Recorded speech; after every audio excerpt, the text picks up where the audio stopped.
I don't know what method he will use to campaign. He has a vast war chest of $1.3 million. I assume he will put that to work. We know Chris Collins will remain on the ballot in the race for the 27th Congressional District, but we don't know if he'll be on the campaign trail. The congressman's website still shows the announcement that Collins is suspending his campaign. Well, that was posted more than a month days after Collins was indicted on federal insider trading charges. News 4's Chris Servatis is here to take a closer look at the race. Chris? Today, can we expect to see Collins out on the campaign trail?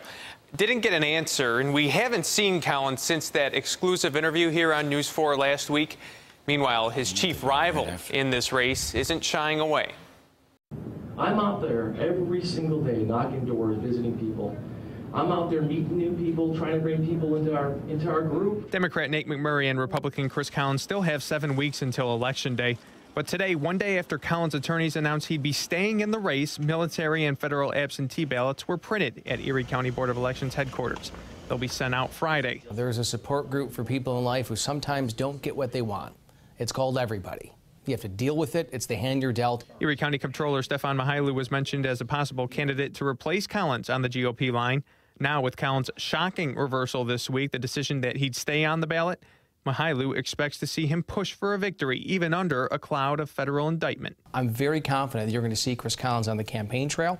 He's going to campaign just like any other candidate would. But political analyst and Erie County legislator Kevin Hardwick isn't so sure. I don't think he wants to lose, but I think I can't see him getting out there and doing much campaigning, especially with all this baggage. I think he's going to have surrogates out there who are not necessarily campaigning for him, but they're campaigning against Nate McMurray. It's going to come down to a referendum on Nate McMurray. The most recent campaign finance reports show as of June, Collins held $1.3 million in the bank, way more than McMurray and Reform Party candidate Larry Piegza.